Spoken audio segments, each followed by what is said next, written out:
wakati anasoma O-level alikaa nyumbani.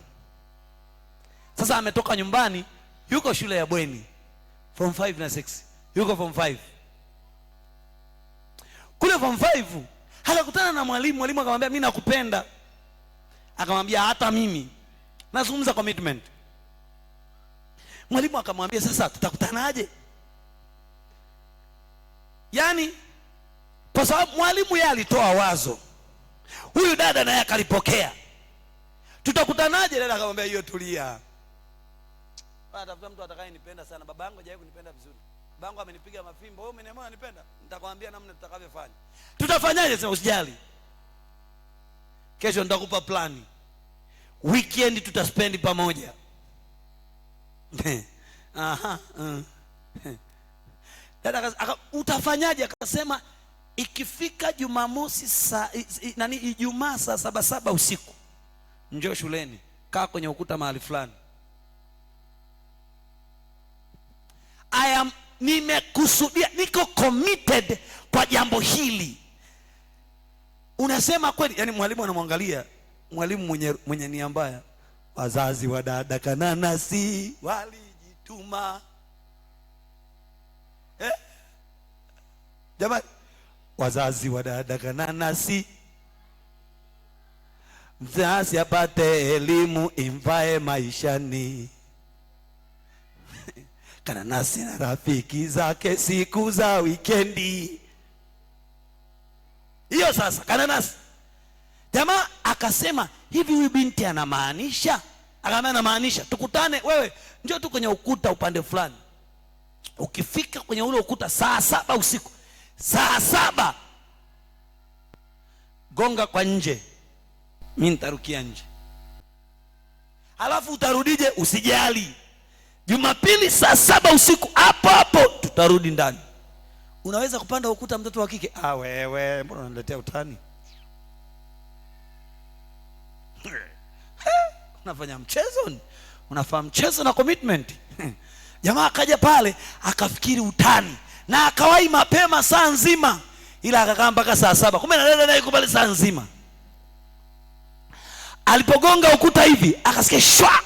Yaani utafikiri nyoka mwanangu, shwa, huyo hapo anashuka. Jamaa akachukua huyo, katembea akaenda kujipigia. Huyo anaenda nyumbani kwake. Tunashangaa. Sisi tunashangaa tuko mahali. Usifikiri ni kwamba waliondoka wakaenda mtaa wa pili. Walipanda magari. Safari ndefu. Hao wakaondoka wakaenda. Sisi tuko mtaani tunashangaa. Jamaa Jumamosi pale tunaona kuna mdada kule mwanangu anampikia. Mtoto watu amenyonywa. Ni mwanafunzi kabisa. Unajua shida ya wanafunzi kwamba utamjua tu. Wewe usifanye tutakujua tu. Anatoka anaingia, anatoka anaingia. Jamaa siku hiyo haendi mbali, anazunguka tu. Anazunguka tu yuko pale, yani anatoka anaingia. Ilipofika Jumapili saa 7 usiku akapeleka arudisha. Ukawa ndio mchezo sasa wiki ijayo. Wiki na hamna shida. Dada akashangaa. Guziwa gunalendemka, gutumbo kunainuka. Gunainuka, kanaanza kunenepa. Ni nini? Nimenenepa tu. Ghafla anarudi nyumbani. Mama yake naye yuko committed kwa shetani. Mwanangu lazima asome amalize shule. Kabla baba hajamuona, mama akapitisha hivi huyo hapa kapeleka pale. Wakachomoa. Ya kwanza, mtachomoaga ngapi? Halafu ni Mkristo.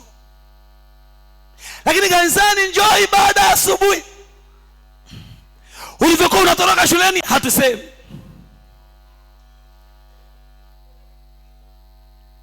Hivi mmewahi kuwaza vile binti anafichaga siri? Mimi nimewahi kumwona binti mmoja alificha siri shuleni mpaka mimba ina miezi 7 hatujajua. Na anafanya kitu kichache tu, anachukua tu begi lake hivi analivaa tumboni hivi. Yuko darasani, hatemi wala mumunyi. Yupo pale, wana safi, ngoma iko imara. Safi, commitment. Mke wangu ni shahidi. Amemeza blue, unajua blue, watoto wa kike wana mashetani jamani. Amemeza blue itoke mimba, haitoki. Pakti kama 6. Mama Ndira mnawafundishaga blue. Miezi 9 hamjui.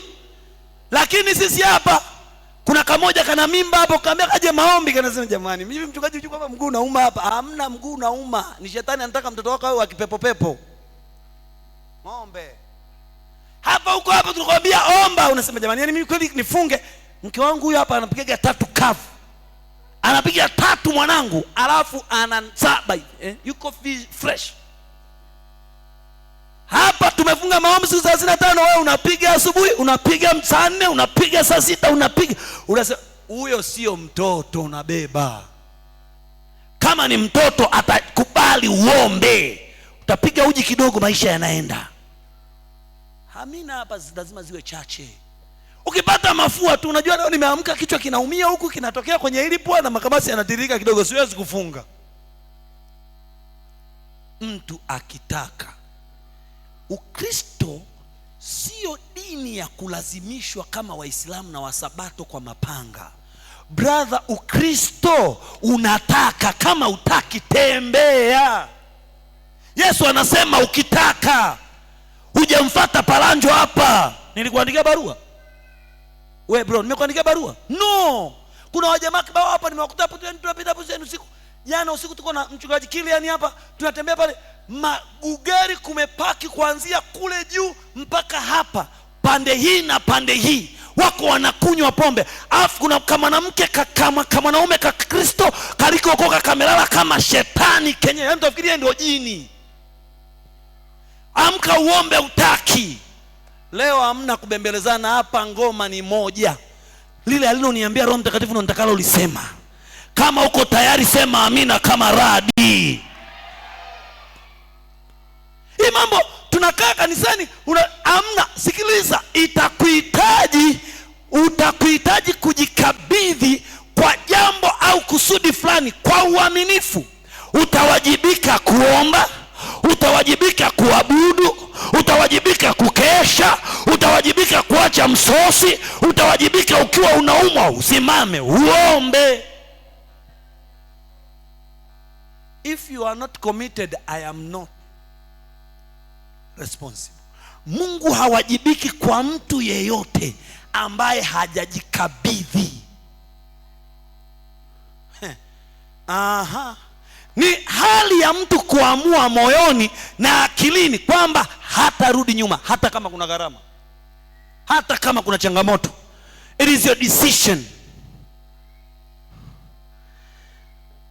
Maana rais, commitment ni uamuzi thabiti wa kusimama na kutekeleza jambo hadi likamilike. Uamuzi.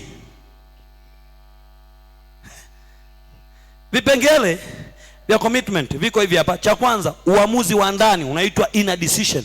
Mtu anaweka azimio la moyoni. Namba 2, uaminifu, faithfulness. Kusimamia ahadi au wajibu bila kuyumba. Namba 3, uvumilivu. Kuvumilia na kuendelea hata wakati wa ugumu. Namba 4, uwajibikaji, responsibility. Kuchukua jukumu la matokeo ya kile ulichoamua. Iko hapa. Lazima uwe mtu ambaye umeweka maamuzi ya moyoni. Kwa nini tuna watu hapa wanatoaga ahadi? Hata sasa hivi hapa tuna watu ambao wameweka ahadi za mkutano ule uliopita wa Januari na mpaka leo hawajatoa. Na anatamani Mungu ambariki, awabariki na watoto wake.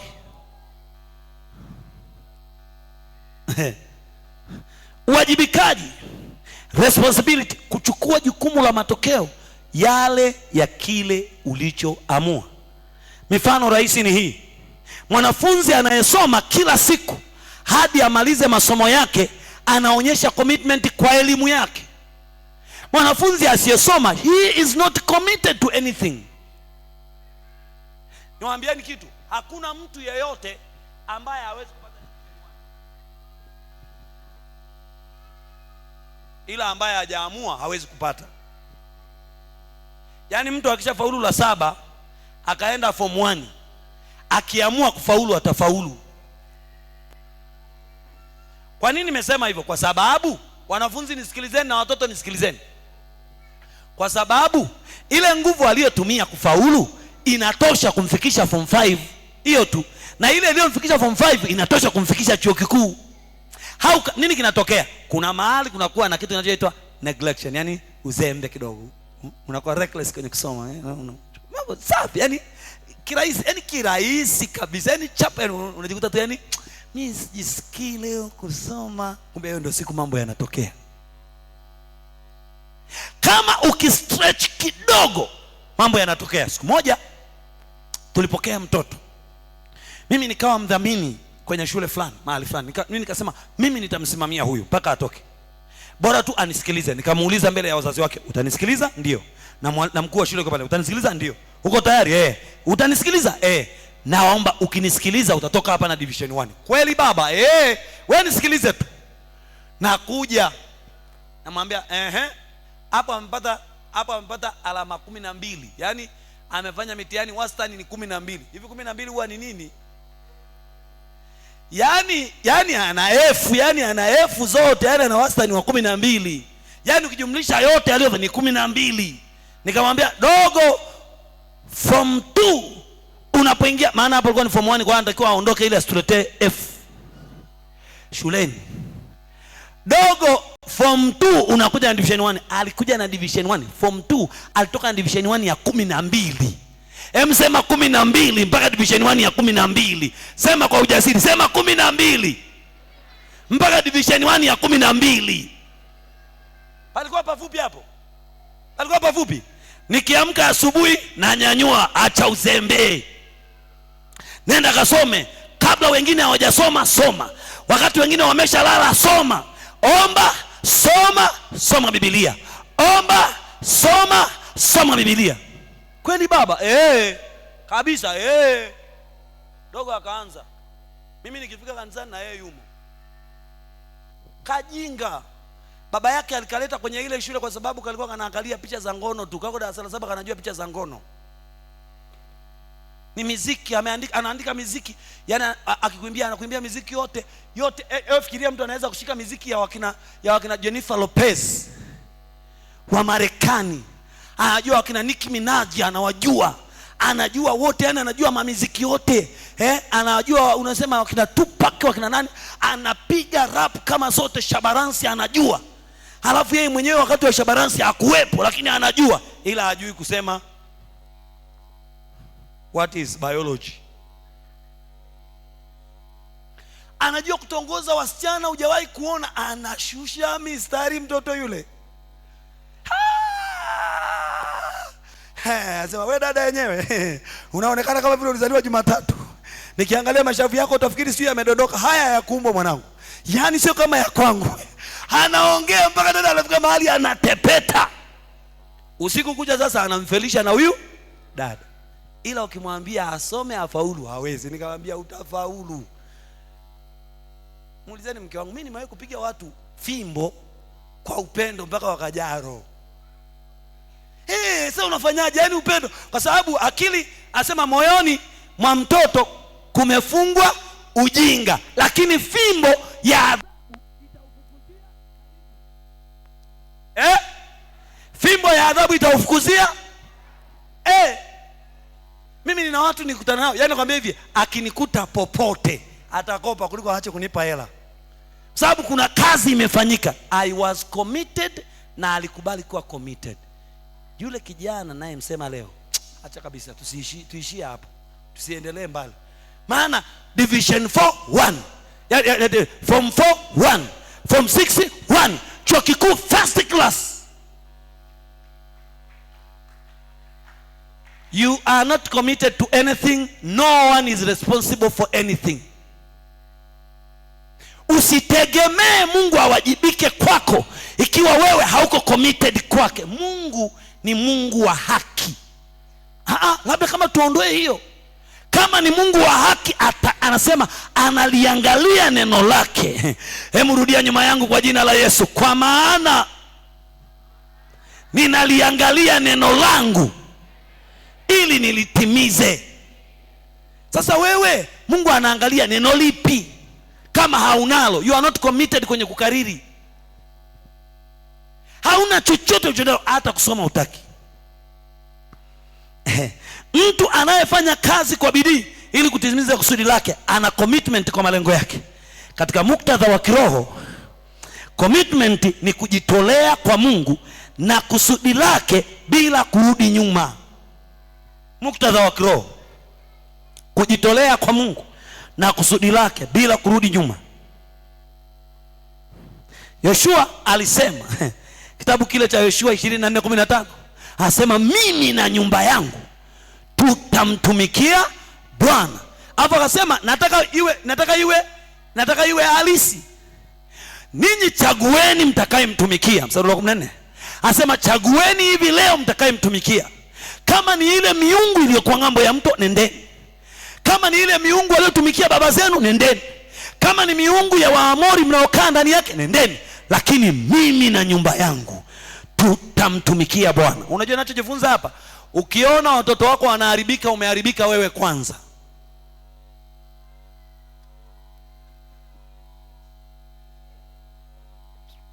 Mara wakaka ukiona watoto wangu wameharibika, nimeharibika mimi kwanza.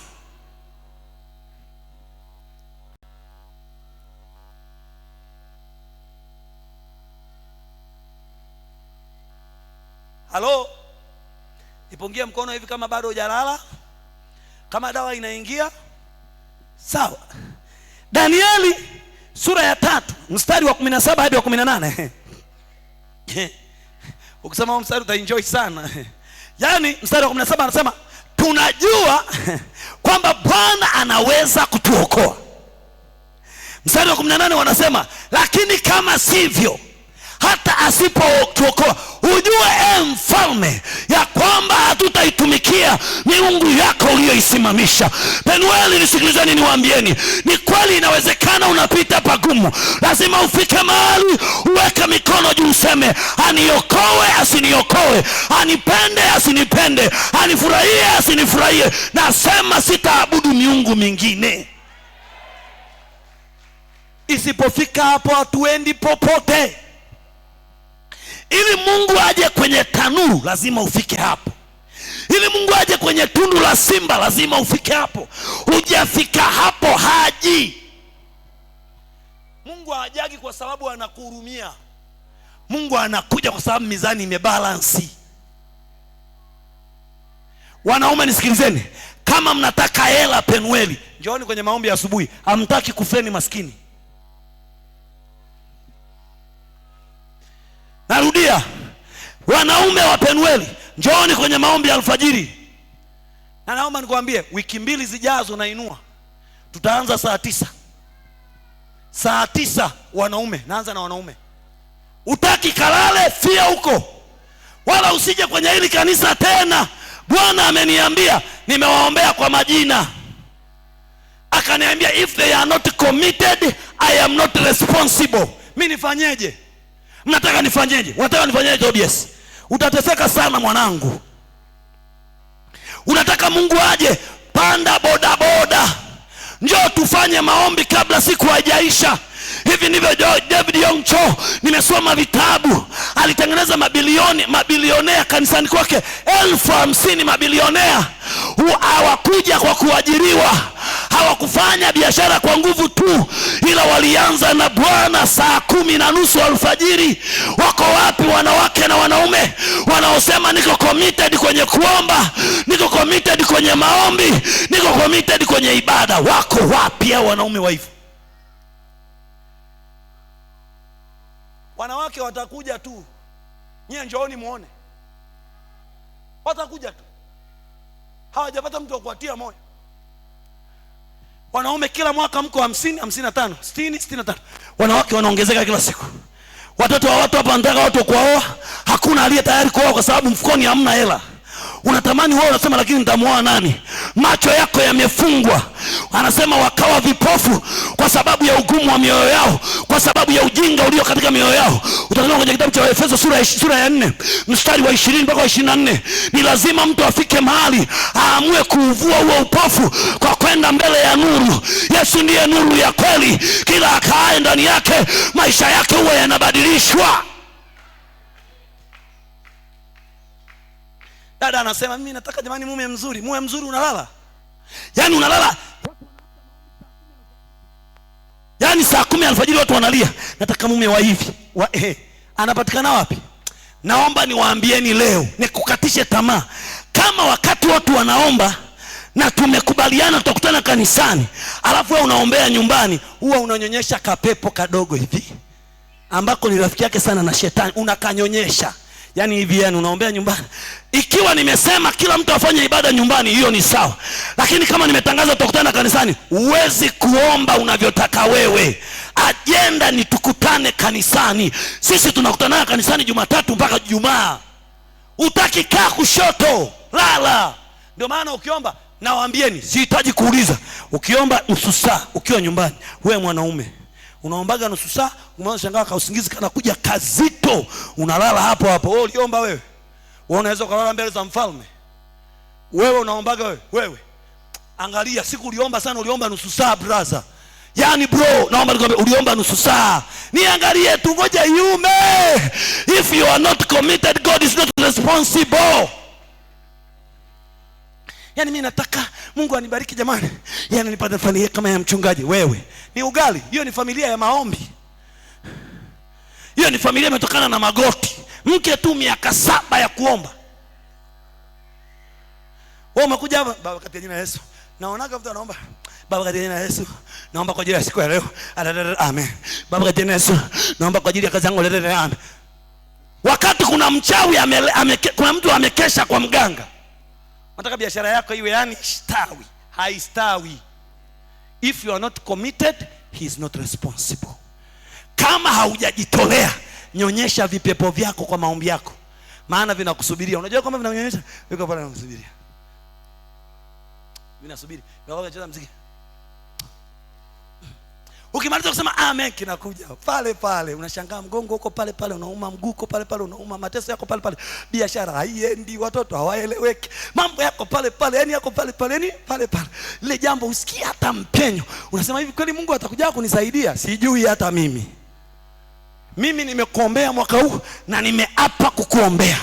Nimesema kama Samueli katika kitabu cha Samueli wa kwanza sura ya 12, anasema lakini mimi hasha nisimtende Mungu kwa dhambi kwa kutokuombea. 12:27. Kumbe kutokuomba ni dhambi. Ukitaka kujua ni dhambi, kasome Amplified. Na kasome Biblia inaitwa Amplified. Amplified. Nenda kasome uone. Anasema but me neither that I will sin against God for not praying for you. Kwamba nisimtende Mungu dhambi kwa kutokuwaombea. Mimi nitaomba, lakini ni wajibu wako kuyapokea hayo maombi kama chakula. Utaki endelea kunyonyesha vipepo.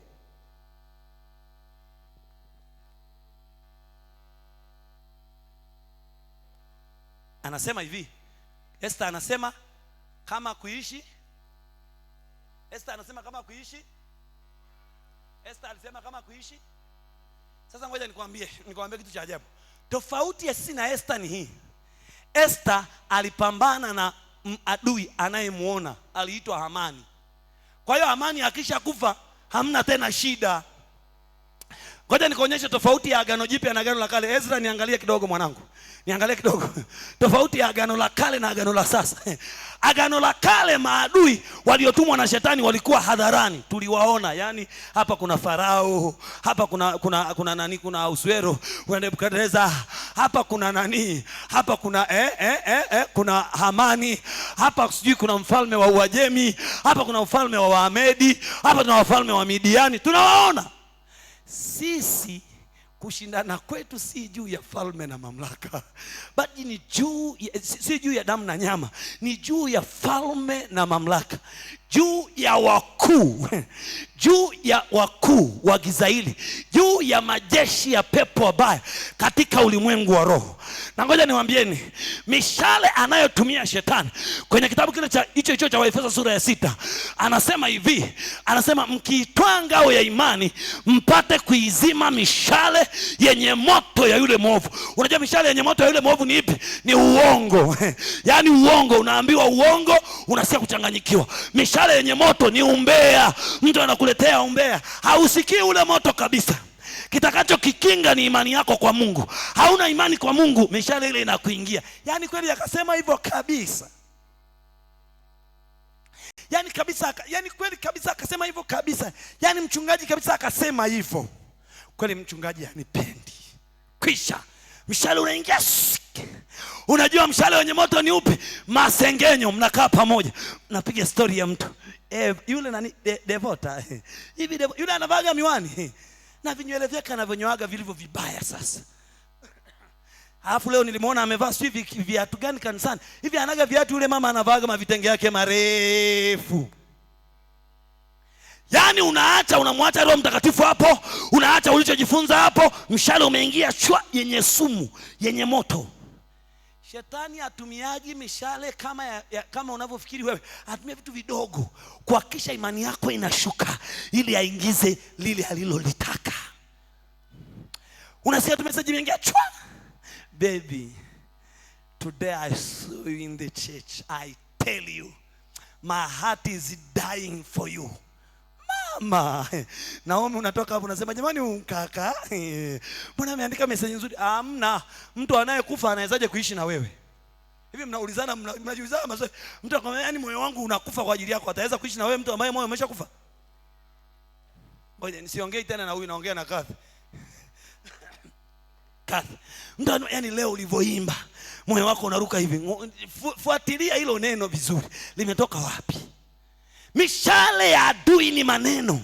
Maneno ambayo yako kama miiba, yanayopita kwenye moyo wako, yanahamisha hisia zako kutoka kwa Mungu, yanazihamisha kwa mtu fulani. Unaanza kujikuta kile ambacho ulikuwa unakipenda ukipendi tena, maana kuna neno limeingia, linakuondoa kwenye madhabahu. Wakati mwingine utaambiwa habari za mchungaji, anakuja anakuambia, hivi ulimuona mchungaji ile suti aliyovaa leo? Eti ina kizibao. Yaani mchungaji mzima anavaa kizibao kama cha wana praise. Kwisha. Unajua nyinyi mnacheka, lakini nasema ni kweli, ndivyo ilivyo. Shetani hatumii silaha kubwa, maana shetani anachezaga na akili. Anayecheza na moyo ni Yesu Kristo. Anasema hivi, Danieli anasema hivi, anaambiwa hivi kuinama tu na kuabudu sanamu itakuwaje kwa Anania, Mishaeli na Azaria wanasema nasema hivi, kama kuangamia na niangamie, kama kuungua na niungue. Mungu anasema kwa kuwa umekubali kuungua kwa ajili yangu, hautaungua. Inabidi Nebukadneza aandike wimbo. Je, hatakuwa tupa watu watatu? Falme aliuliza, Nebukadneza kauliza. Je, hatakuwa tupali wamefungwa? Falme aliuliza, Nebukadneza kauliza. Mbona sasa nawaona ni wanne, ndani ya moto nawaona ni wanne, na waona pia wamefunguliwa, na wala moto haujawadhuru. Mbona sasa nawaona ni wanne, ndani ya moto nawaona ni wanne, na waona pia wamefunguliwa, na wala moto haujawadhuru. Nayo sura ya yule wanne ni mfano wa mwana wa miungu. Nayo sura ya yule wanne ni mfano wa mwana wa... Nini kimetokea? Commitment inamleta Mungu kwenye tanuru ya moto. Wewe unataka mambo yatokee na wewe mwenyewe hutaki kujitolea. Haiwezekani. Kama kuna hesabu isiyowezekana, ni hesabu ya kutamani mambo yatokee kirahisi ukiwa umelala. Haiwezekani. Haipo. Yesu anasema, jamani, tangu alipozaliwa Yohana Mbatizaji mambo yalibadilika. Hebu mpige mtu begani mwambie, toka alipozaliwa Yohana Mbatizaji kutoka kwa mwanamke aliyekuwa na tumbo lisilozaa, na Yesu akatungwa mimba. Kwa uwezo wa Roho Mtakatifu mambo yalibadilika. Ni lazima nguvu itokee. Kabla nguvu haijatumika mambo hayatokei. Jamani, haleluya! Jamani, haleluya! Commitment ni daraja kati ya kusudi na mafanikio. Yani, if you want to go into your purpose, chochote ambacho umekusudia, ukitaka kitimie, commitment itaamua. What do we do? It is vision plus commitment equals matokeo. Vision, commitment, matokeo. Hakuna mbadala. Ukitafuta mbadala unataka mjadala, na ukipata mjadala utafia kwenye mjadala, watakuua. The devil will always kill you when you are looking for discussion. Eva alitakiwa tu ajue kwamba I am committed, nimekusudia, nimejitolea kuangalia hili tunda na nisilile. Alipojadili na shetani alikula tunda, na alipokula tunda alikufa. Mpaka leo tunakufa. It is about commitment. Ngazi 3 za commitment. Kuna madaraja ya kujitoa na kujikabidhi. Hebu tuone hapa. 1, kujitoa na kujikabidhi kwa maneno. Hai. Kujitoa na kujikabidhi inaitwa verbal commitment. Verbal commitment.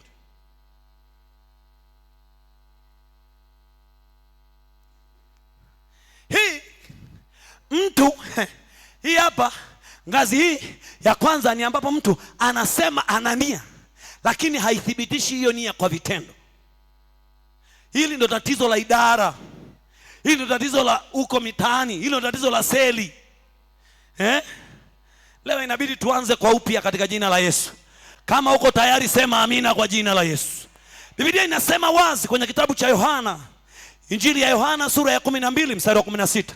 Asema mtu akinitumikia na anifuate. Tena mtu akinipenda, tena mtu akinitumikia, Baba atamheshimu. Lakini kabla hajasema hiyo sura hapo juu, anasema chembe ya ngano isipoanguka chini ardhini ikafa, huwa inabaki hali hiyo hiyo peke yake. Yani inakuwa peke yake, lakini ikifa uzaa matunda mengi. Kama tunataka matokeo, ni lazima tuende kwenye commitment. Sio biashara ya kukaa na kuanza kuimbiana nyimbo zisizokuwa na akili kweli hapa. Ngoja nikwambie kitu. Dalili zake, anaahidi sana huyu mtu. Nimekutana na mchungaji mmoja, nikamhurumia sana. Akawa ananiambia, yani kuna mshirika mmoja hapa kanisani kwake ndio anaonekana kama ana hela. Haya, watu wakisema jamani, sasa mchungaji anasema sasa jamani tunahitaji milioni. Tunahitaji milioni. Tunachangisha sasa. Kanisa ni dogo. Ananyosha mkono, mimi nitatoa 200,000. Watu wanapiga wanapiga makofi. Wanatoa kama kwa tunatoaga hapa zamani. Mimi 50,000, mimi 20,000, mimi 10,000. Wanapata hela inafika milioni, lakini 200,000 haiji.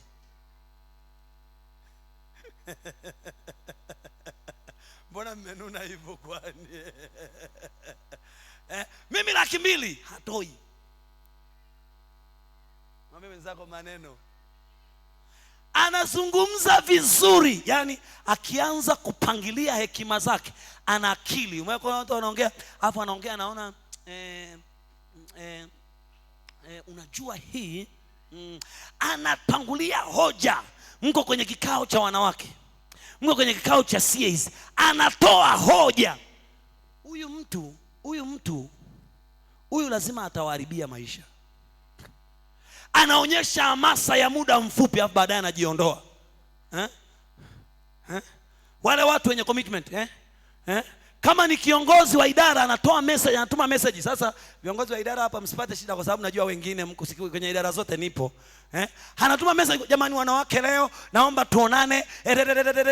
Hapa inaishia hapo. Jamani wanaume leo tuonane. Anatuma siku ya kwanza, siku ya pili, ikifika wiki, yani mara 7 basi atumi tena. It's not like that. Commitment is a daily thing. Anasema hivi, mtu akitaka kunifuata ajitwike msalaba wake. Ajitwike msalaba wake. Ajitwike msalaba wake kila siku. Beba msalaba.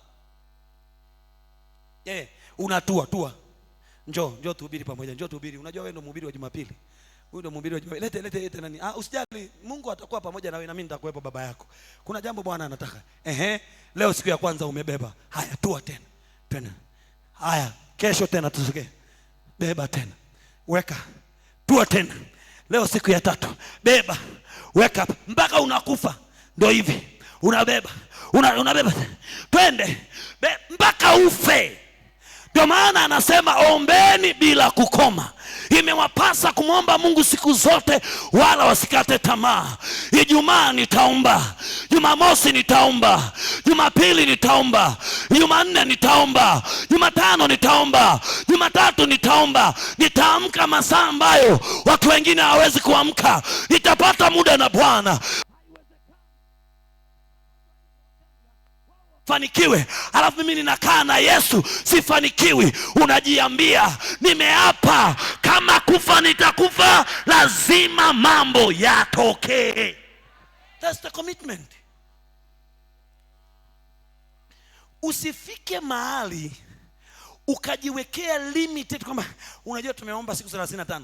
Hizo zilikuwa za kanisa, za kujiweka wakfu. Ukishajiweka wakfu kazi imeisha.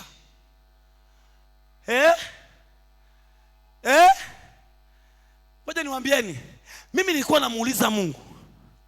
Kuna watu, ngoja niwaambieni, humu kanisani kuna watu nilishaona huyu anaenda kwenye level ya bilionea. Humu kanisani sio ya milionea, ya bilionea nimeshaona. Lakini Mungu ameniambia if they are not committed, I am not responsible. Naomba nikuambie, wengine saa hizi hamna hata shilingi 10. Yaani nikikwambia sasa hivi nipe shilingi 10,000 huwezi kunipa. If you are committed, miaka michache ijayo watakutafuta kwa tochi. Wale ambao hawana namba yako ya simu watakuwa wanakutafuta na wakupati. Maana utapiga una simu kama 8 za maana. Unapokea ipi?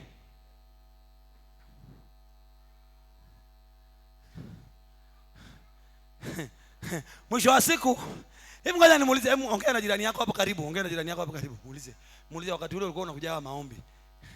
Edison ongea na Alice. Wewe ongea na nani? Alice ongea na Baraka Mfitia. Wewe ongea na mke wako. Edison ongea na mke wako. Wewe ongea na Mama Chacha. Mama Chacha ongea na Mandira. Wewe ongea na nani? Ongea na huyo hapa Ebeneza. Wewe ongea na Frida. Frida unganisheni hapo. Tulikuwa napanga watu pale. Hebu ongea na mtu, muulize hivi, toka umeacha kuja maombi ya asubuhi, umeota umepata nini?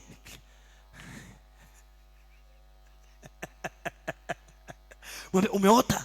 Umeshaota? Swali la kwanza, hilo ni swali la kwanza, nakuja na la pili. Muulize umeota umepata nini? Mama Ndira hujamuuliza Chacha, nakuona. Muulize umeota umepata nini toka umeacha kutii. Toka umeacha kutii, umepata nini?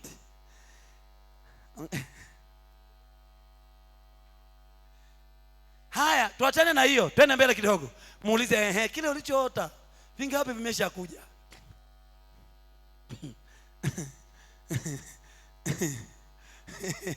Ananyonyesha hamasa ya muda mfupi. Anaonyesha hamasa ya muda mfupi. Alafu mwisho tatizo lake, maneno bila matendo hayazaagi matokeo. Jamani, nikatisha au niendelee kidogo? Niendelee kidogo. Sikiliza. Mathayo sura ya 21 anasema mwana wa kwanza alisema sitaenda, lakini baadaye akaenda. Yule wa pili akasema nitaenda, lakini baadaye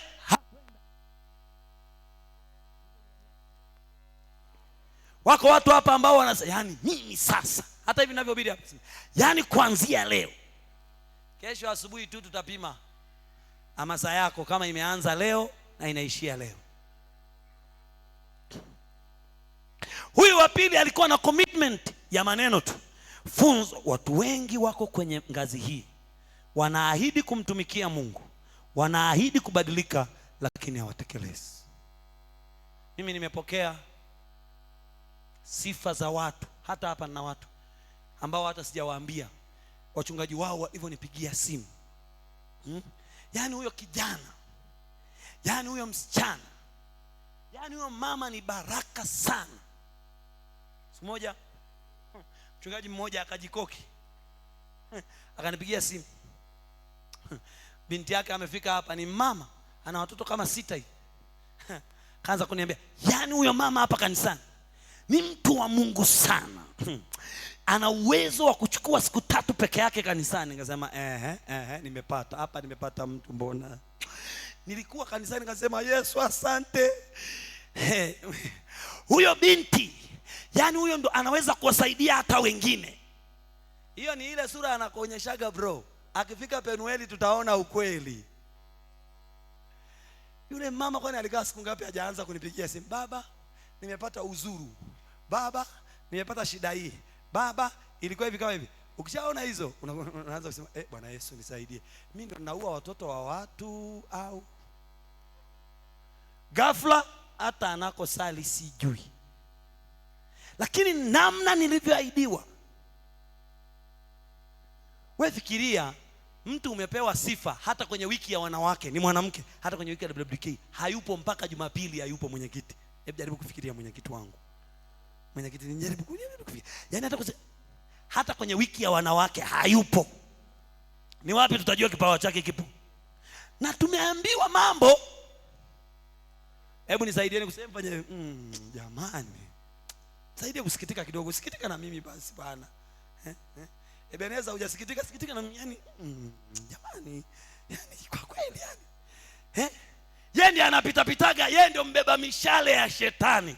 Nilikuwa napewa ushuhuda na mchungaji mmoja jana. Kuna mbeba mishale ya shetani kanisani kwake. Wamekuja wanaambiwa sasa nunueni vitenge. Lakini kabla hujanunua vitenge lipa kwanza mchango wa sikukuu. Hivi kwani kununua vitenge ni lazima? Akaanza kupita ndogo ndogo. Hamna kununua vitenge. Kama watuuzi vitenge hatuchangi. Tutaacha na hiyo siku hatuji kanisani.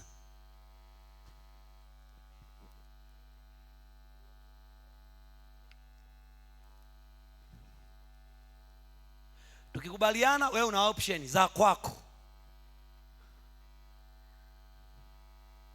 Namba 2, commitment ya matendo, active commitment. Hapa mtu anaanza kufanya kitu, sio kusema tu. Anaanza. Yuko hivi, anahudhuria kila kusanyiko. Ngoja niwaambieni. Kama wewe ni Mkristo unayetaka kukua, unatakiwa hata kama wewe ni mwanaume, wakati mwingine jikute angalau umeshahudhuria WWK bila kujua. Kama unataka kukua.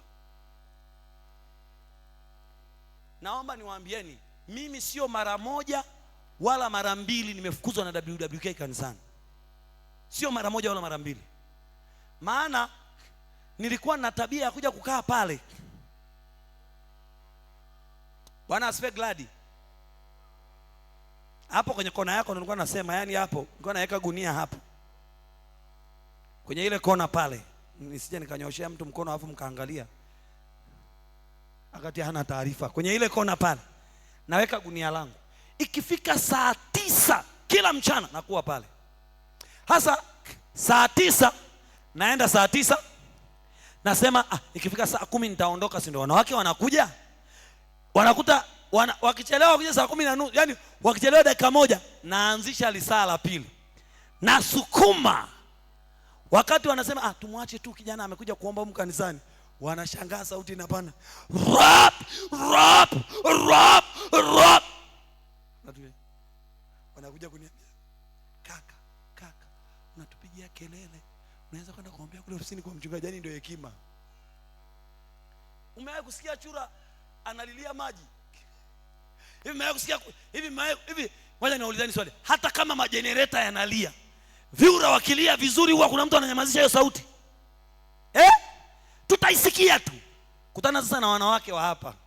Mimi nataka Bwana anitokee. Yaani kile mchungaji alichohubiri ni cha kwangu. Yaani kile ni cha kwangu kabisa. Yaani kile mama nani?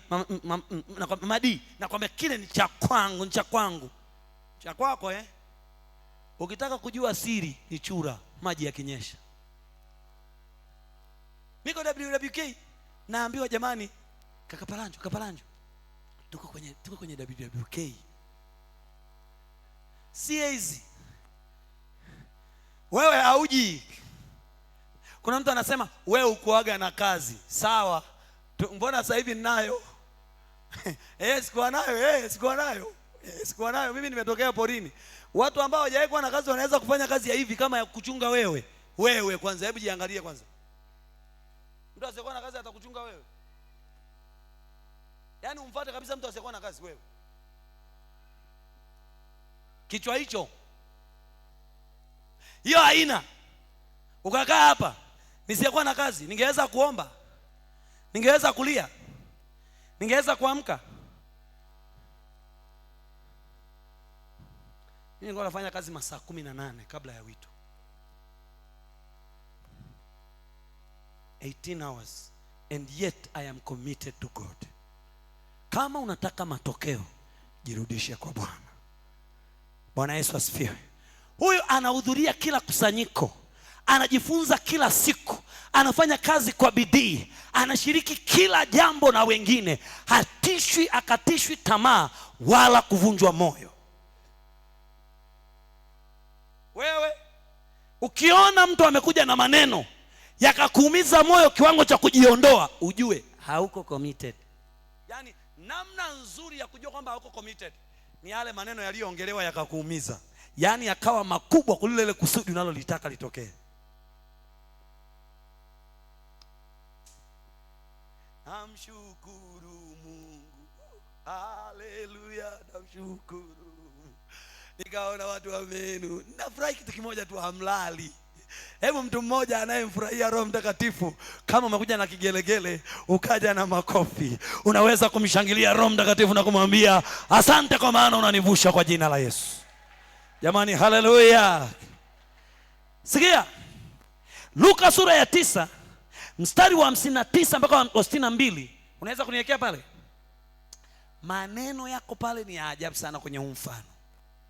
Ni ile sura ya 9 tu tulioisoma jamani, ni ile ya 9. Ni ile sasa. Akamwambia mwingine, nifuate. Akasema, Bwana nipe ruhusa kwanza niende nikamzike baba yangu. You are not committed. Yaani kama Mungu anakuita alafu wewe una utetezi, you are not committed. Namba 2, twende. Nikamzike baba. Jamani, kumzika baba yangu ni jambo baya? Si la muhimu. Yesu anasema kama kuna kazi yake alafu wewe unatoa utetezi wa baba kwenda kuzikwa, kuna shida.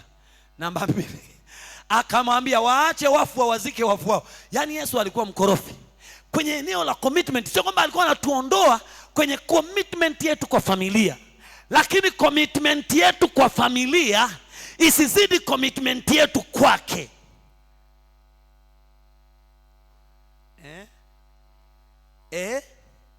Kwa nini? Familia haiwezi kukuokoa.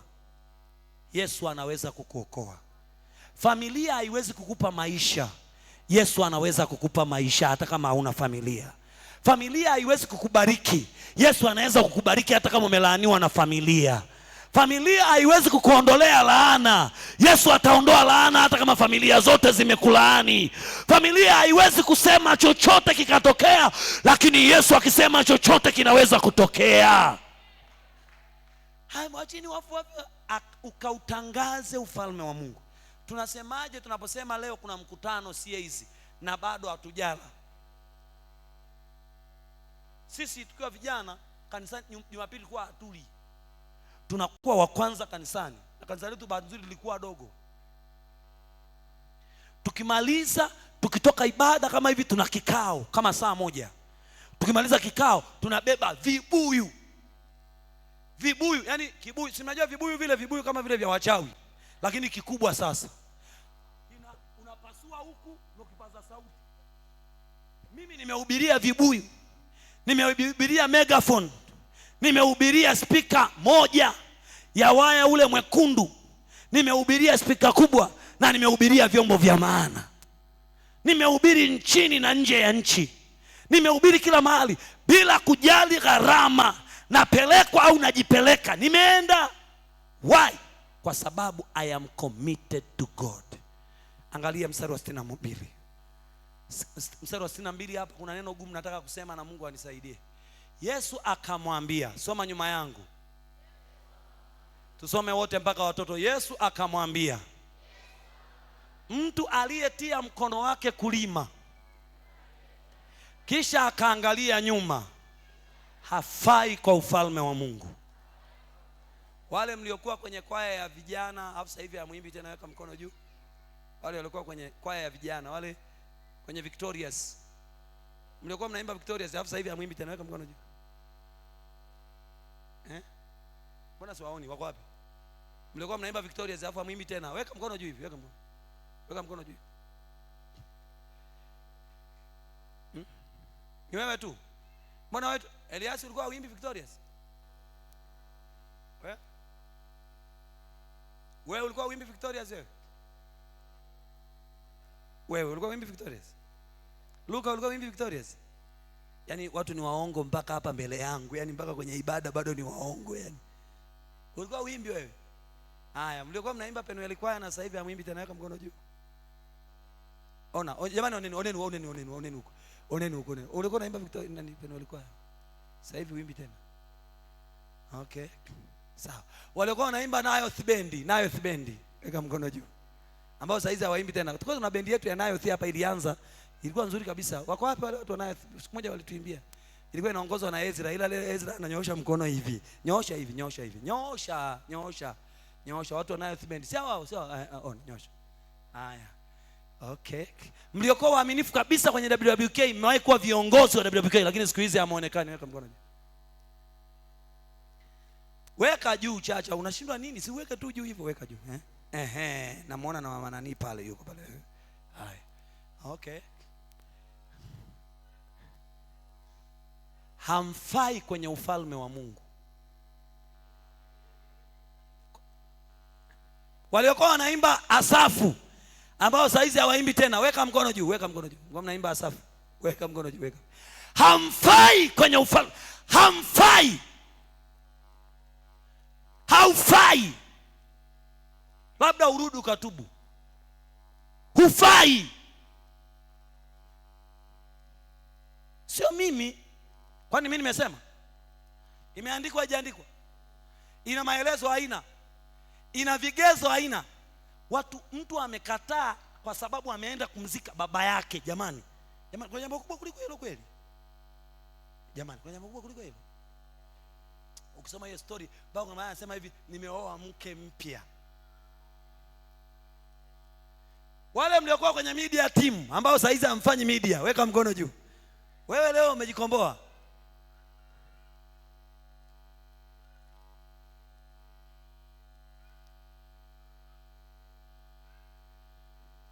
Kama bado una amani, weka mkono wako hivi.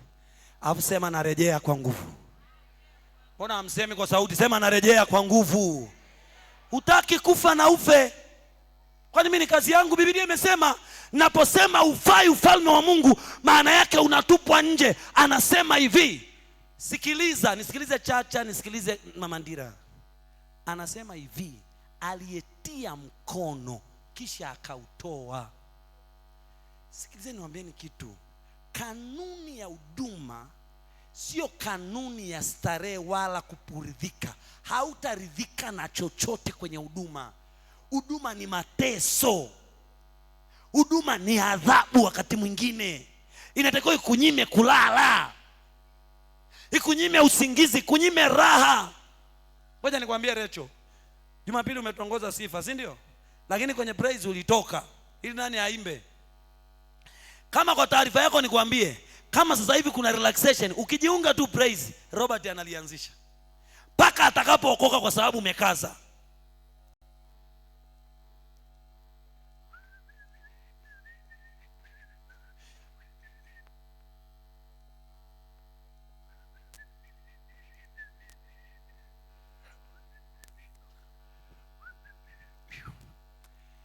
Sikiliza, Geita, kabla hujajikaza hamna mtu atakayegombana na wewe. Ukijikaza tu agi ukasema naenda, unaweza ukaamka unaenda zoezi lile la usiku, pua inatoa mafua kuanzia hapa mpaka yanadondoka chini, unafuta hayafutiki.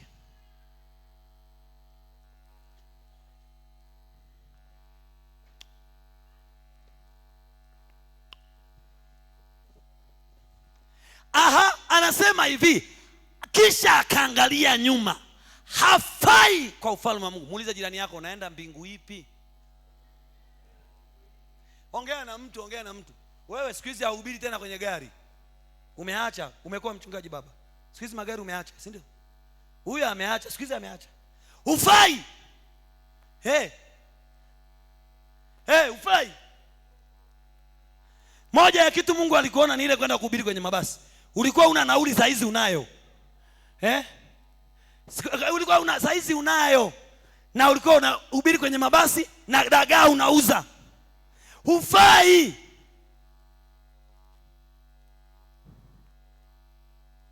Mchungaji akiwepo tutakuja maombi asubuhi. Hamna atakayetuuliza. Hufai. Kama unakuja kwa sababu ya hufai. Hufai. Ibada mahudhurio ni mazuri, mchungaji akiwepo hamfai kwenye ufalme. Tunadaiwa kurudi kwa kuamua kufanya yale ambayo hata shetani akiwa hayupo tunaweza kufanya. The Bible tells it all. The Bible is the book of commitment. Na neno moja nilisoma jana mpaka nikawa natamani kulia mbele za watu. Hii inaonyesha commitment ya kweli, inaonekana kwenye vitendo. Angalia tuone mfano wa Yesu. Mathayo 4:20. Mara wakaziacha wanafunzi wa Yesu, mara wakaziacha nyavu zao wakamfuata. Unajua Petro anapouliza swali, Yesu anamwambia hakuna aliyeacha baba yake, hakuna aliyeacha mali, hakuna aliyeacha ng'ombe, hakuna aliyeacha mbuzi, nasema hakuna aliyeacha. Ukiacha mbuzi, Bwana atalipa mara 100. Ukiacha pesa, Bwana atalipa mara 100. Ukiacha kitanda, Bwana atalipa mara 100. Ukiondoka unaumwa, Bwana atayaponya maisha yako. Ukiondoka kwa kuamua kwamba nimeacha kuwapenda ndugu ili nimpende Yesu, Yesu atakuja atakukumbatia. Kwa hiyo sawa na Yohana 14:21.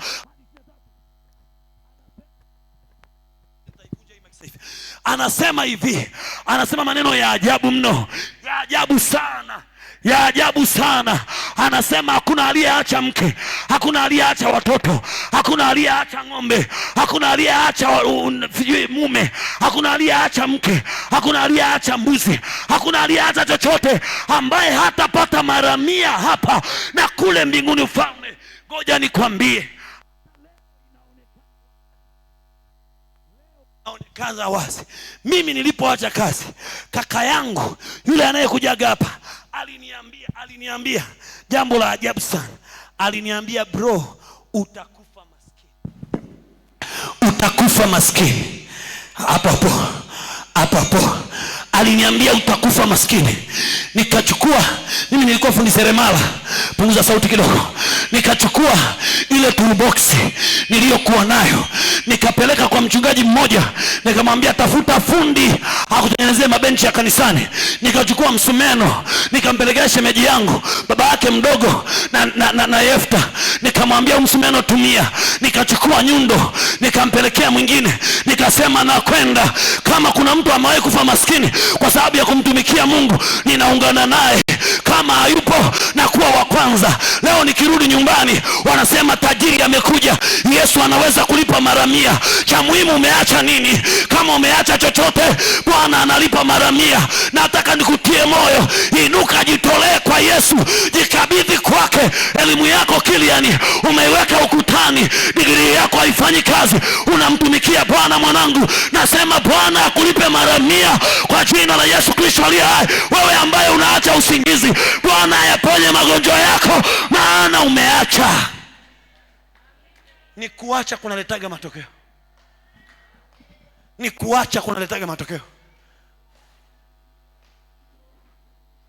Commitment inadai kuacha vyote.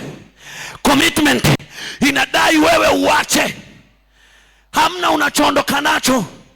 Wakina Paulo, wakina Petro walipokuwa wameambiwa kwamba waache, walifanyaje? Wakaja wanamuuliza Yesu, Bwana, tumeacha vyote, tutapata nini?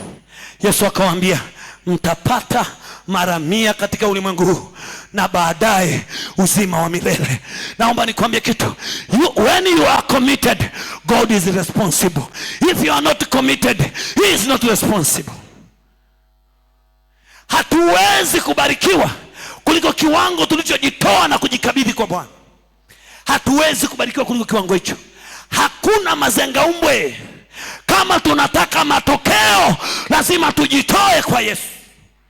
Mtu akitaka kunifuata, kwenye kile kitabu cha Mathayo anasema hivi, Njooni kwangu ni nyote msumbukao na wenye kulemewa na mizigo, nami nitawapumzisha. Hiyo sio shida.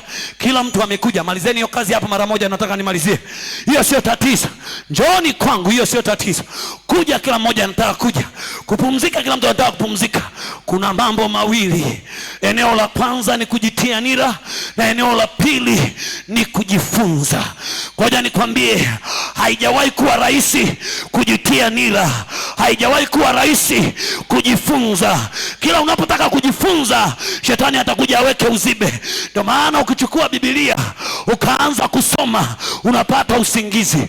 Ndio maana ukijisikia ni siku ya ibada ya katikati, ukiambia uje kwenye ibada ya katikati, unasikia uvivu. Sio kweli kwamba umebanwa sana, lakini kwa sababu sio ya muhimu sana, unakuja hii ya Jumapili. Ibada ya Jumapili sio ibada. Naomba niwaambieni leo, ibada ya Jumapili sio ibada.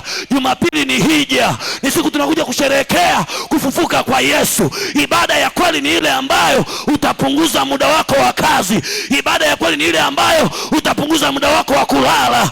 Ibada ya kweli ni ile ambayo utapunguza nafasi yako, umpe Bwana kama sadaka. Utachukua na hela kidogo uitoe sadaka. Hiyo ndio ibada ya kweli. Unajua mume wangu ameninyima, ujue hujajicommit. You are not committed. Once you are committed to God, God is responsible for your life. Tuache biashara za kutiana moyo. Kuokoka sio lele mama, ni maamuzi. It's a decision to commit your life to Jesus. Sikiliza. Sehemu ya 3, commitment ya moyo na maisha. Hii inaitwa total commitment. Hii ndio ngazi ya juu kabisa ya kujitolea kwa Bwana. Mtu anajitoa moyo, mtu anatoa muda, mtu anatoa nguvu, mtu anatoa maisha yake. This is the total commitment. Unatoa kila ulicho nacho. Unajitoa wewe, unatoa na ulivyo navyo. Unajikabidhi kwa Bwana. Unasema Bwana. Ndio maana Daudi akiwa anachunga kondoo, anapokwenda kumkabili, anapokwenda kuwapelekea ndugu zake chakula, hakuangalia. Aliposikia watu wanamtukana Mungu wake, alisema tu, atapewa nini mtu atakayemuua huyu Mfilisti asiyetairiwa, aliyeyatukana majeshi ya Mungu aliye hai? Wakasema walioyasema. Alipoenda kwa Sauli akamwambia, wewe ni kijana tu, tena kijana mororo. Naomba niwaambie ni watakatifu, maisha yetu watu wana namna wanavyoyaona, lakini tukiyapeleka kwa Mungu, Mungu ana zawadi atakazotoa. Yeye Mungu hawezi kumwacha mtu aliyejitolea. Maisha yako inaonekana yamekaa kiolela, Yesu atayapangilia. Usiogope kujitoa kwa Yesu. Shetani ni mwongo, shetani ni mwizi. Yeye alikuja ili aibe, ili achinje na kuharibu, ila Yesu alikuja ili tuwe na uzima, kisha tuwe nao tele. Haijalishi watu wanatuonaje, haijalishi wanatushangaa, haijalishi wanatuelewa watuelewi, nina habari tofauti. Wewe jitoe kwa Yesu leo. Kusudia kujitoa kwa Yesu. Kila anayekuangalia atakushangaa, atasema unawezaje? Nina habari tofauti. Wao wakuangalia wanavyokuangalia. Yesu akituangalia kwa jicho la huruma, maisha yetu yatabadilika. Kwenye tundu la simba, Danieli yakwenda na mtu alienda peke yake. Wote walimshangaa, waliona kama aliyekufa. Lakini ngoja nikwambie, ukiwa na Yesu, maisha yanaonekana yamekufa. yanayoishi. Ngoja nikwambie kitu, Danieli hakwenda na mtu, alienda peke yake. Ngoja nikwambie kitu, Shadraka, Meshaki na Abednego kwenye tanuru ya moto walienda peke yao, walikuwa watatu, lakini moto ulipowaka sawa sawa, alionekana malaika, alionekana mwana wa Mungu akiwa ndani ya lile tanuru. Ninataka nikwambie, kujitoa, kujikomiti ni kama kujipeleka kwenye tanuru ya moto. Ila ngoja nikwambie, kwenye tanuru ya moto kuna feni ya mbinguni, kwenye tanuru ya moto kuna AC. Wakati watu wanaona moto, wewe utasikia unapulizwa. Biblia inasema mavazi yao hayakungua wala hawakuwa na harufu ya moshi, maana Mungu wetu ni moto ula.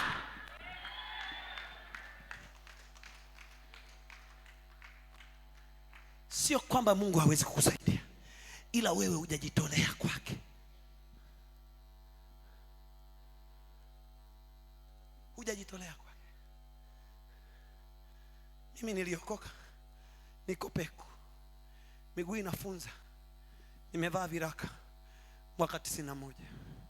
Leo navaa viraka. Leo navaa viraka. Mungu amenipeleka nchi mbalimbali duniani.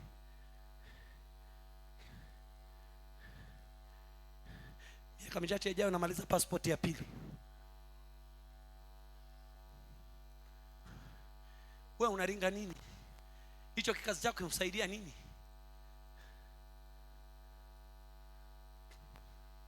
Nisizeni niambie kitu. Mungu kama kwenye tundu la simba alimvalisha Danieli matundu ya simba, kila anayejitolea anafanana na simba. Kama kwenye tanuru ya moto Shadraka, Meshaki na Abednego walikuwa wanafanana na ule moto, na moto haukuweza kuwala, kila anayejitolea anafanana na moto. Kama kwenye nyumba ya Potifa Yusufu hakufaa kuwa mtumwa, alitakiwa kuwa bosi, kila anayejitolea anaweza kuwa bosi mahali alipotakiwa kuwa mtumwa. Nasema kama kwenye gereza, nasema kama kwenye gereza badala ya Yusufu kuwa mfungwa ilibidi awe mkuu wa gereza, wewe haufai kuwa mfungwa, kila anayejitolea anaweza kuwa bosi mahali alipotakiwa kuwa mfungwa. Nasema kama kwenye nchi ya utumwa Yusufu alifanyika kuwa waziri mkuu, kila anayempenda Bwana maisha yake yanaweza kuleta tokeo lisilokuwa la kawaida kwenye maisha yake. Commitment. Are you committed to what? Mtu aliyejikomiti kwa moyo, pandisha juu, anasema hakuna kurudi nyuma. Inaitwa total commitment. Hakuna kurudi nyuma.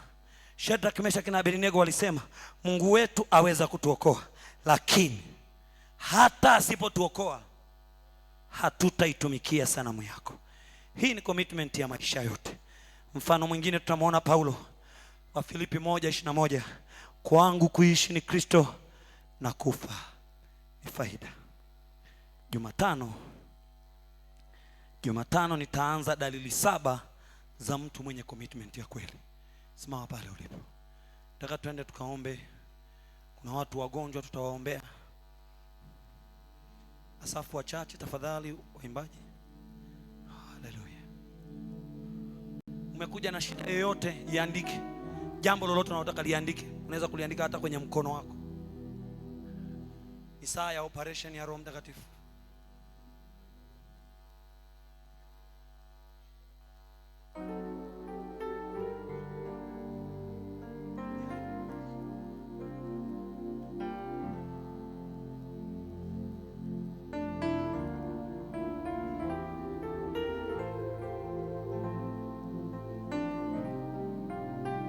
Simama pale ulipo.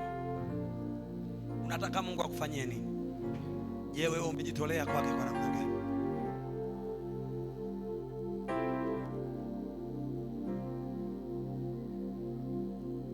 When my spirit is weak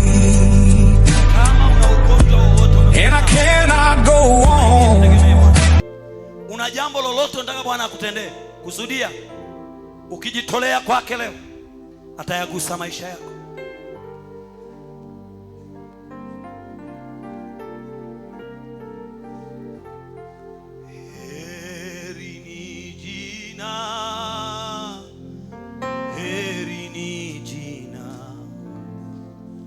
Hey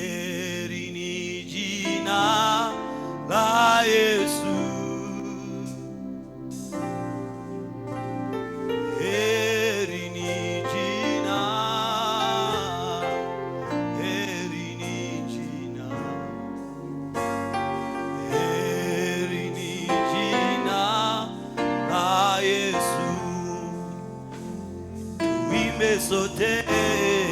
Heri ni jina, Sasa tuimbe. heri ni jina, heri ni jina la Yesu. Heri ni jina, heri ni jina, heri ni jina la Yesu. Heri ni jina. Heri ni jina, Hallelujah. heri ni jina, Hallelujah. heri ni jina Kwa sauti. la Yesu. Hapo ndo mambo yanaanziaga. Heri ni Mungu itaanza kutembea jina, huko. Mungu inaanza kutembea huko. heri ni jina, Hallelujah. heri ni jina la Yesu. Tangaza jina, tangaza jina, natangaza jina la Yesu, natangaza jina, natangaza jina, natangaza jina la Yesu, tangaza jina, Tangaza jina, oh, tangaza jina, lile lake, tangaza jina la Yesu. tangaza jina, When my spirit is weak Tangaza jina, and I can't tangaza jina, tangaza jina la Yesu. naomba unisikilize. Mmoja ya wanafunzi waliokuwa waoga sana wa Yesu wa kwanza alikuwa ni Petro. Naomba unisikilize na Roho Mtakatifu akusaidia kunielewa. Naomba niwaambie ujumbe huu utakapoisha utagundua Mungu anataka kupeleka wapi. Lakini anzia hapa. Hizo sehemu tatu wewe uko wapi? Petro alipokuwa amekutana na Yesu baada ya Yesu kufufuka, Yesu alimuuliza maswali matatu, na yote yalikuwa yanauliza swali moja, that is commitment. La kwanza akamuuliza, Petro mwana wa Simoni, je, wanipenda? Akasema ndio, nakupenda. Mara ya kwanza ule ulikuwa ni msemo wa midomo. Akamuuliza mara ya pili, Petro Bayona, je, wanipenda? Akasema ndio Bwana, wewe wajua kwamba nakupenda. Yesu akauliza mara ya tatu. Petro alishindwa kujizuia. Mzee Petro alikuwa mwanafunzi mzee kuliko wanafunzi wote wa Yesu, ila alianza kulia.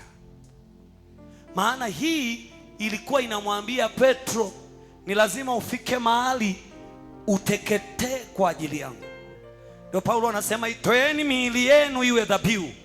Wewe unampenda Mungu, ila huo mwili unakuzuia. Kinachokuzuia ni huo mwili. Ukiangalia maisha yako unasema hapa naadhirika. Naomba nikwambie, hautakaa uweza kujisaidia Mungu asipokusaidia. Mfalme mmoja wa Israeli akamuuliza mtu aliyemwendea, nafikiri mfalme Daudi, akamuuliza mtu aliyemwendea, mfalme nisaidie. Akamwambia, Mungu asipokusaidia nikusaidia ya sakafuni au nikusaidia ya shinikizoni? Watu wa Mungu nisikilizeni. Ukifanya maamuzi kwamba kuanzia leo wokovu wangu unabadilika, Mungu atabadilisha maisha yako. Umeona watu tunaimba, yeye anapiga miayo, you are committed to nothing. Tukiomba wewe unakaa hapa. Sasa hivi kuna watu wamekaa, sio watoto, sio wanaumwa, amekaa tu kwa sababu yani, kwani ni nini nasimama ili iweje? This is commitment. Huyo mtoto mfunge mgongoni. Jifunze kujikomiti kwa Mungu, jifunze kujitolea. Wewe huwezi kukaa kwa Yesu eti usipoteze chochote. Yesu alipoteza maisha. Kama unataka mabadiliko, naomba nikwambie, amua kujitolea. Achana na hao watoto chacha au acha wafanye wanachotaka saa hizi. Just let them. Utawafundisha nyumbani. Just let them. Unataka badiliko la kweli kwenye maisha yako, kusudia kule ndani. Tunaanzaga moyoni. Sio lazima tuseme. Mwambie Yesu, nakutaka leo. Mimi nitaimba, Roho Mtakatifu atakuwa anatembea huko. Nasikia nguvu ya Mungu kubwa sana hapa. Wala haihitaji nani, utabadilishwa moyo. Anasema nitakupa moyo wangu, moyo wa nyama.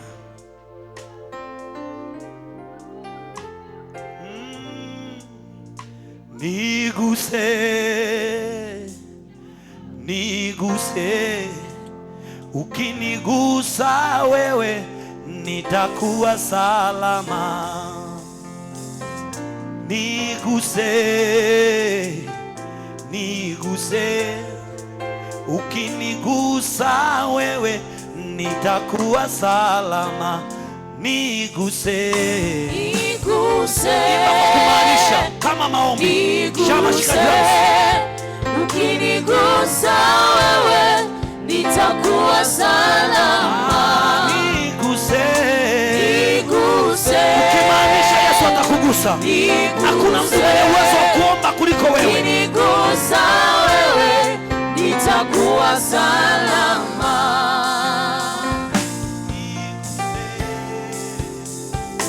Niguse, ukinigusa wewe nitakuwa salama. Niguse, niguse. maanisha sio lazima utoe sauti kubwa, bila kisha Yesu anaisikia. Nitakuwa salama. Niguse, niguse. Ukinigusa wewe nitakuwa salama. Niguse, niguse. Niguse. Ukinigusa wewe nitakuwa salama. ni ombi lako, Niguse. kilio chako. Niguse. Niguse, Ukinigusa wewe nitakuwa salama. iwe ni dua yako, Niguse. dua yangu. Niguse. Niguse, Ukinigusa wewe nitakuwa salama. niguse, Niguse. Niguse. niguse. Ukinigusa wewe nitakuwa salama.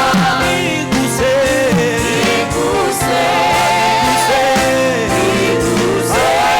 Niguse, Ukinigusa wewe nitakuwa salama. maisha yangu Baba. Niguse. Niguse. Niguse, Nigusa wewe nitakuwa salama. moyo wangu, gusa moyo wangu, moyo wangu, gusa moyo wangu, moyo wangu, gusa moyo wangu, moyo wangu, gusa moyo, gusa moyo,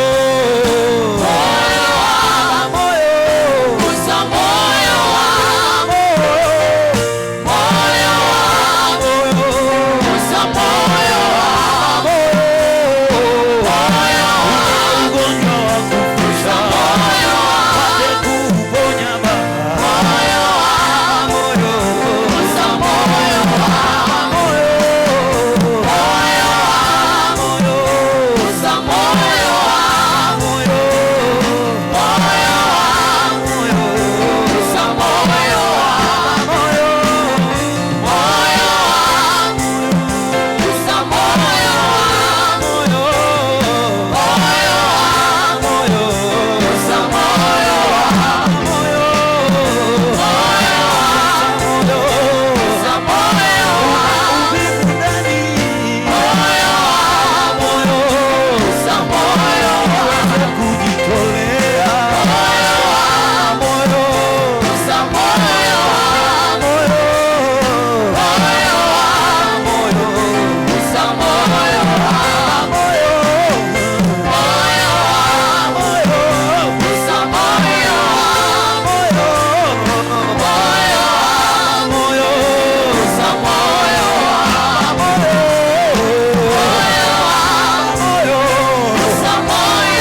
Bwana anatembelea maisha yako.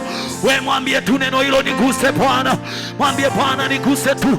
Atakugusa ukisema, kama ulivyomwelewa Bwana, kama ulivyoelewa sauti yake, kama ulivyotamani, kama unavyotamani mageuzi.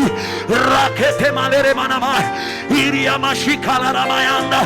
Anabadilisha uteka, anabadilisha maisha, anabadilisha tabia, anabadilisha mwelekeo, anageuza nia. Leo ni siku yako. We mwambie Bwana, usinipite. Yeye atakugusa, yeye atakupita, atakugusa, hatakuacha uwe vile ulivyokuwa. Anayagusa maisha yako. Fungua kinywa chako, mwambie Bwana, nataka mageuzi. Mwambie Bwana, nataka mageuzi. Ikarapashota likandorobosete rikoshata la rabinama rekosete liareba. Kila mmoja kwa nafsi yako jikabidhi kwa kuomba kwanza. Yaangalie maisha yako.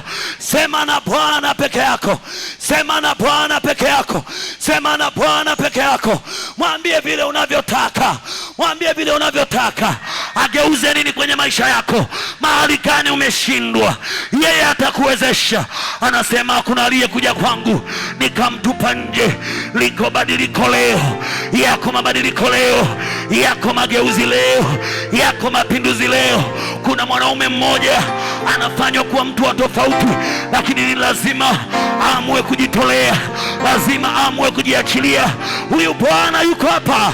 Yeye aliyembadilisha Petro, yeye aliyembadilisha Paulo, yeye aliyembadilisha Timotheo, yeye aliyembadilisha Isaya, yeye aliyembadilisha Danieli, yeye aliyembadilisha Yusufu, anaweza kuyabadilisha maisha yako pia.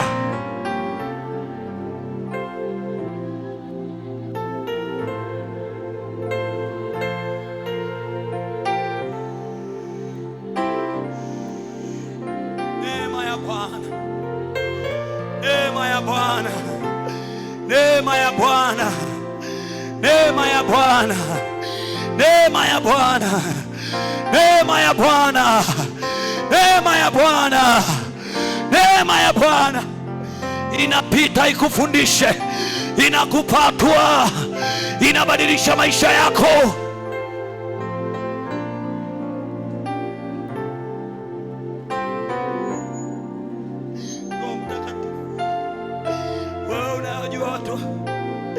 Shughulika nao Bwana, shughulika nao Bwana.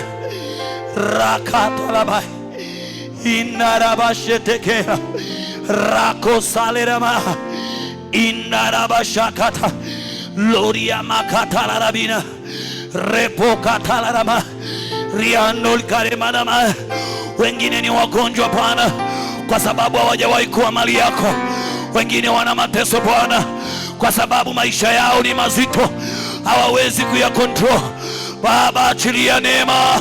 Baba, achilia neema. Baba, achilia neema. Baba, achilia neema. Baba, achilia neema. Wako kwenye viti vyao Bwana, kila mmoja amekuja anakuhitaji wewe Bwana. Baba, kuna mwanamke anakuhitaji Yesu.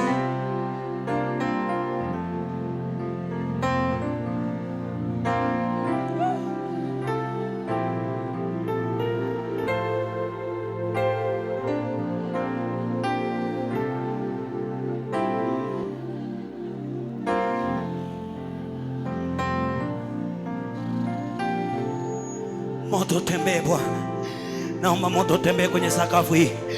Naomba moto tembee Bwana, ubadilishe mioyo ya watu wako, wageuzwe nia zao Bwana, wawe na nia yako Kristo, wakugeukie wewe Bwana, wasimwandamie mtu, wakuandamie wewe Bwana, wasiziandamie tamaa, wakuandamie wewe Bwana, wasiandamie maisha, wakuandamie wewe Bwana, wasiziandamie shida zao, wakuandamie wewe Bwana, wasiandamie mateso yao, wakuandamie wewe Bwana. Wewe Mungu uwe ngao na kigao, waokoe watoto wako katika jina la Yesu. Naomba usimame pale ulipo.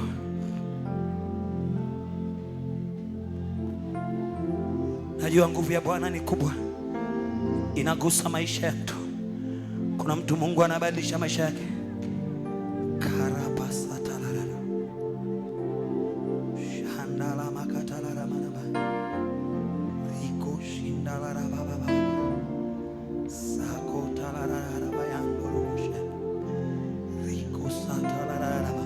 Kanisa, unaweza kuweka mikono yako miwili juu. Mungu anaweza kukupa maisha mapya. Mungu anaweza kukupa ushindi juu ya jambo hilo unaloliona kwenye maisha yako. Huenda ni ugonjwa. Weka tu mikono juu, sema Yesu, ninasarenda kwako. Sema, weka kwa imani, usinyoshe sana ukachoka. Wewe nyosha tu namna ambayo unaweza kumwambia Yesu unasarenda kwako. Ni ishara ya kusarenda kwake. Ni ishara ya kusema Yesu, siwezi bila wewe. Mimi wewe Yesu siwezi. Anaweza kufanya zaidi ya kawaida. Naomba nikwambie, kuna mtu maisha yanabadilishwa. Aliye tayari maisha yanabadilishwa. Aliye tayari Yesu anabadilisha maisha yake. Hiyo kunyoosha mikono ni kiwango cha imani. Nami naiunganisha imani yako na yangu. Pokea neema ya Bwana kwa jina la Yesu. Yale uliyoshindwa kufanya miaka yako yote ya Ukristo, Bwana akupeleke viwango vingine. Nasema Bwana akupeleke viwango vingine. Nasema Bwana akupeleke viwango vingine. Nasema Bwana akupeleke viwango vingine. Nasema Bwana akupeleke viwango vingine. Nasema Bwana akupeleke viwango vingine. Ninavunja kila ukuta. Wewe ambaye umefungwa na roho za familia, wewe ambaye umefungwa na roho za mababu, wewe ambaye umefungwa na roho za wajomba, vitovu vilivyoibiwa, vitovu vilivyoibiwa, vitovu vilivyoibiwa, vimefungwa, huwezi kufanya commitment. Ninavikata kwa jina la Yesu.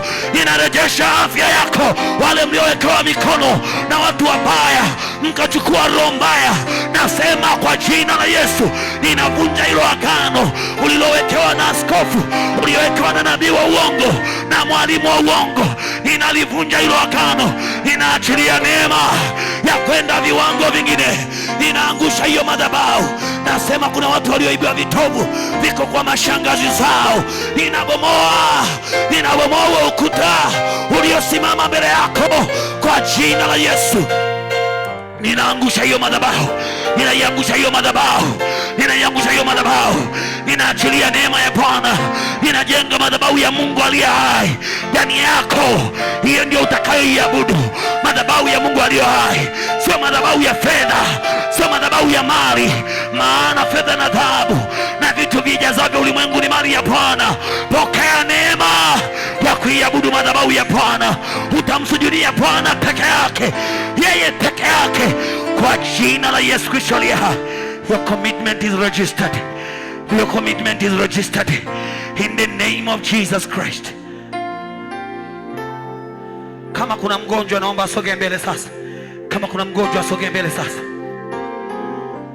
Haleluya. Unaweza kushika mikono yako sio kachoka. Makatalarabana. Rapasha katalarabana. Unaumwa, umekuja unaumwa, sogea mbele. Makatalarabana. Rakusatalarabana. Riakatalarabana. Palikol karero mosekerema. Rikoshatararama. Riaposa katalarama. Riakondal kareroma. Raposhata sakalarabina. Iko nguvu ya Bwana ipate kuponya. Neno la Mungu linasema kwenye Injili ya Luka ile sura ya 6, na uwezo wa Bwana ulikuwepo apate kuponya. Hiyo nguvu inayosikia inaweza kuponya watu maisha yao. Hiyo nguvu unayosikia, labda sio wewe unaumwa, lakini kuna ndugu yako yuko mbali hata nje ya nchi na unajua ni mgonjwa. Sogea hapa mbele. Nasikia mkono wa Bwana uko hapa ukuponye, na uweza wa Bwana ulikuwepo apate kuponya. Hii ni asubuhi ya uponyaji. Huu ni mchana wa mageuzi. Ukifika weka mikono yako juu. Iko neema ya Bwana apate kuponya. Weka distance kati ya mtu na mtu.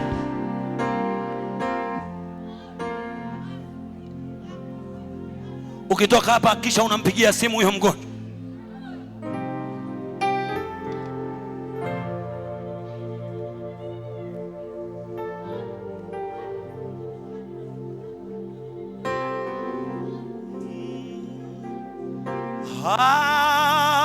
Haleluya. Haleluya. Heri ni jina asante Yesu la Yesu maya kata arabasha tema. Pokea uzima. Natangaza kwa mamlaka ya jina la Yesu. Pokea uzima. Natangaza kwa mamlaka ya jina la Yesu. Pokea uzima. Natangaza kwa mamlaka ya jina la Yesu. Pokea uzima. Natangaza kwa mamlaka ya jina la Yesu. Pokea uzima. Natangaza kwa mamlaka ya jina la Yesu. Pokea uzima kule uliko kwa jina la Yesu. Kama uko hapa kwa niaba ya mtu, taja jina lake. Taja jina lake. Wewe unayeumwa mwenyewe sema tu napokea kwa jina la Yesu. Wewe nasema kwa tangaza kwa jina la Yesu. Pokea uzima kwa jina la Yesu. Nasema pokea uzima. Nasema pokea uzima. Hautakufa bali utaishi. Utayasimulia matendo makuu ya Bwana. Nasema kwa jina la Bwana. Naomba muhudumie. Chukua vitambaa vile. Muhudumie huyo katika jina la Yesu. Nasema kwa jina la Yesu pokea uzima. Nasema kwa jina la Yesu pokea uzima. Iko neema ya Bwana isiyokuwa ya kawaida. Yako mapinduzi yanatokea. Nasema aliyekuwa mgonjwa anapokea uzima. Wewe mwenye shida kwenye mifupa, ninatangaza uzima kwenye mifupa yako. Nasema pokea uzima. Nasema pokea uzima. Nasema pokea uzima. Nasema pokea raha. Nasema pokea pumziko kwa jina la Yesu Kristo. Yote ambayo yametamkwa na walio hai au na waliokufa ninayafuta kwa jina la Yesu. Madaktari ni watu. Nasema madaktari ni watu. Waganga wa kienyeji ni watu. Nasema hao ni watu. Lakini wewe unapokea uzima. Unapokea uzima. Unapokea uzima. Tumbo lako linaponywa. Kichwa chako kinaponywa. Kitovu chako kilichoibiwa, wewe ambaye umekonektiwa uko nyumbani kwako ukaondolewa, mababu wakala wanatapika. Nasema wanatapika maisha yako. Leo ni jioni yako na Bwana. Pokea. Pokea haki yako. Pokea haki yako. Uzima ni haki yako. Afya ni haki yako. Ushindi ni haki yako. Afya ni haki yako. Raha yako irejeshwe na uzima wako uwe kamili katika jina la Yesu. Kingine kitambaa kingine. Weka mikono juu ya watoto inua mikono. Kuna namna hapa pasta hapa. Rakatamayanda. Shakatalaramonda. Pikol karadosha nama. Wewe unaumwa, angalia mimi. Chana watu wengine. Wewe niangalie mimi tu. Saidia huyu huko. Kuna mwingine huko. Iko nguvu ya Bwana isiyokuwa ya kawaida mahali hapa. Rakatamayandere Bwana. Fungeni mizuri kwa heshima kabisa. Maana huyo ni mtu wa Mungu. Shetani ni muongo, ni mwizi. Lika na mahandaraba. Wewe usiogope. bado operation inaendelea. Riatosa katalamai. Nasikia kuna mtu anahitaji mtoto hapa. Umekuja mbele, ndio ombi lako. Haya, tumbo lako linaumbika, mayai yanakaa sawa sawa. Waliosema hormones hazija balance, I command hormonal imbalance to leave you in the name of Jesus, and you receive a daughter and a son in the name of Jesus. Wanaohitaji mapacha, natamka mapacha, nasema mapacha. Waliosema wewe umeibiwa tumbo lako la uzazi, unapokea watoto kwa jina la Yesu Kristo. Pokea watoto wa kike na wa kiume, pokea watoto wa kike na wa kiume kwa jina la Yesu. Rapapetelele manama ikandara bashetema riaso katelema riko shandele maneba riaso ketama.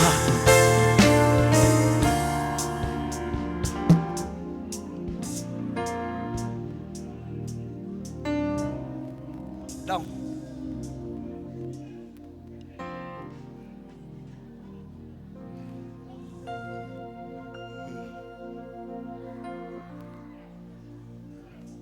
Wale waliokuja hapa mkiwa mnaumwa, nataka kujua kama bado unasikia ugonjwa huo. Jikague.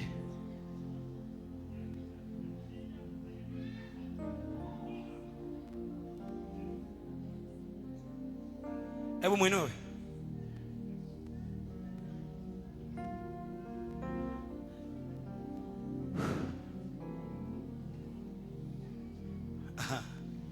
Mfunge vizuri kabisa. Mwinue huyu hapa. Kuna agenda hapa. Kuna kakitu hapa.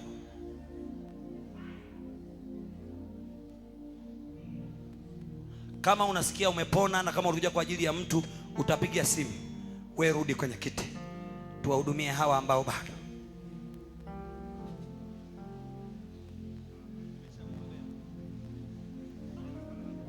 Bwana, ninaomba utulivu wa akili katika jina. When my spirit is weak